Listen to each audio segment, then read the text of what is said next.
All right, we are going to continue tonight's media availabilities with the winner of tonight's NC Education Lottery 200 at Charlotte Motor Speedway, as well as tonight's leg of the Triple Chuck Challenge, Mr. Nick Sanchez, driver of the number 2 Rev Racing Chevrolet. We'll begin by taking questions.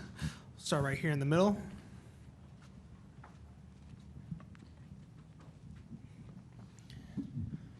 Jacob Seelman, Raceface Digital. Nick, for starters, confirm you had scuffs on for that last restart? No, I had stickers, I believe. You had stickers, yes. Okay. Where did that run come from? Was that just fresh tires and get to the front before Corey did? No, I mean, we started off the race. I don't want to say horrible, but I could say horrible. I think we fell to 23rd. And if you remember last year, right, I was one of the fastest trucks. And tonight, the setup was pretty close to the same, but we started off wrecking loose.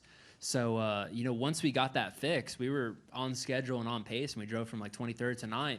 So, I think I was 5th or 6th when those sets of cautions came out when I pitted. And I don't know if I had anything for the 11, but I was probably a 2nd or 3rd place truck.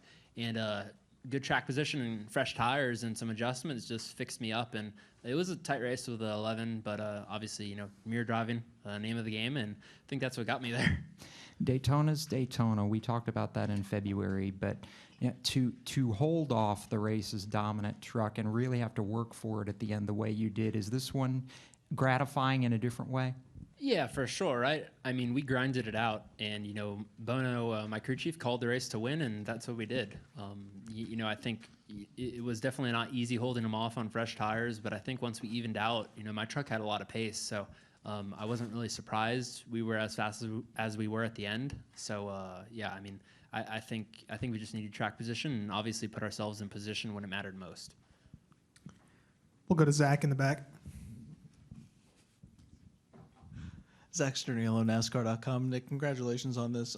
You were close a couple of times last year on mile-and-a-half tracks. To come away with a mile-and-a-half win tonight, what does that mean for you to be able to execute, especially in a late race restart?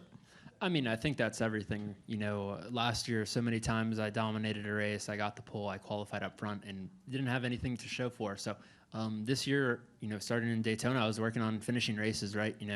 Not really worrying about stage 1, stage 2, but worrying about, the last lap of the last lap of the race. And I think as a driver, I'm maturing and getting better and putting myself in position for those moments. So, I think I learned from, a lot of hardship last year on what not to do and tried to learn from my mistakes ultimately. You mentioned Chris Showalter right after you got out of the truck as well. What has he meant to this number 2 team, and to be able to give him a win in his 700th start as well, really kind of cap the night? What does he mean to the team, and how much more special does that make tonight?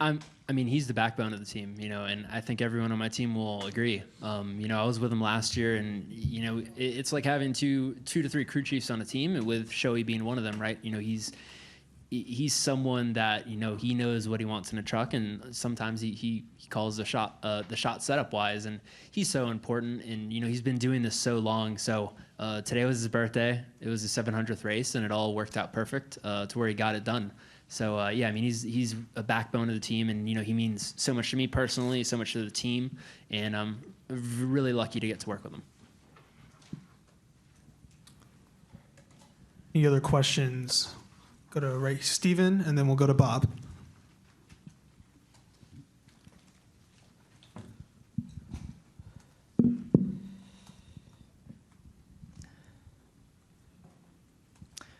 Steven Stump, Fronters.com. Nick, obviously, I don't know if you were told during the race, but the 11 was just passing everyone left and right. You got the lead in that restart, but when Corey came up to second, what was kind of going through your mind at that time, and how did you, kind of manage and go from there in terms of holding him off? Yeah, I mean, I knew he was a little bit faster than me, but it wasn't like anything I haven't experienced before. And honestly, in these trucks and just in modern day NASCAR, you could take people's air away and make it really hard on them. And I'm sure he remembers Michigan in 2022 in an ARCA car where I did the same thing to him. So obviously tonight I had a faster vehicle to compete with him. And I just tried to kind of judge where he was going to go and turn off the wall late and not totally aero block him, but just shade down and take, try to take as much air away as possible while still running the line I thought my truck would do. So I think you started to see that even out throughout those last 8 or 9 laps, and at the end of the race, right, I got a five truck car length lead on him, and I was able to kind of maintain. And just, Charlotte with its bumps, if you hit proximity to 3 and 4 and wrap the bottom, you could just cover their air, and there's nowhere they could go if you wrap the line. So I knew I just had to park into the bottom and get it done there, and fortunately it was enough. All right, thank you, Nick. Bob Hockers, Fox Sports. Were you resigned to the likelihood that you'd finish somewhere 6th to 10th? I just want to start off by saying thank you for the race pick. I saw that. You're the best. I think, at the end of the race, right, we were the first truck on old tires, and we were the first truck that could really make it to the end on fuel, I think. I know the 19, all of them were going to stretch it, but we had the most fuel out of all of them. And we had, obviously, we were at a tire deficit to the 11, the 71, and the 98. So I knew if a caution didn't come out, I was probably going to finish 9th, 10th. But I knew if a caution came out, I had a chance to win. So that's just racing and the gamble of racing. So fortunately, it all worked out. I think I had a 2nd or a 3rd place truck, honestly. Maybe even a winning truck if you gave me a long run with 11. So, I think we were going to be top 3 on speed anyways, but obviously it was just such a crazy race with strategy and track position, and people weren't where they should have been. And I sucked in the beginning, so it was definitely an up and down race, but I think we called the race aggressive to win at the end, and that's what happened. Any last questions?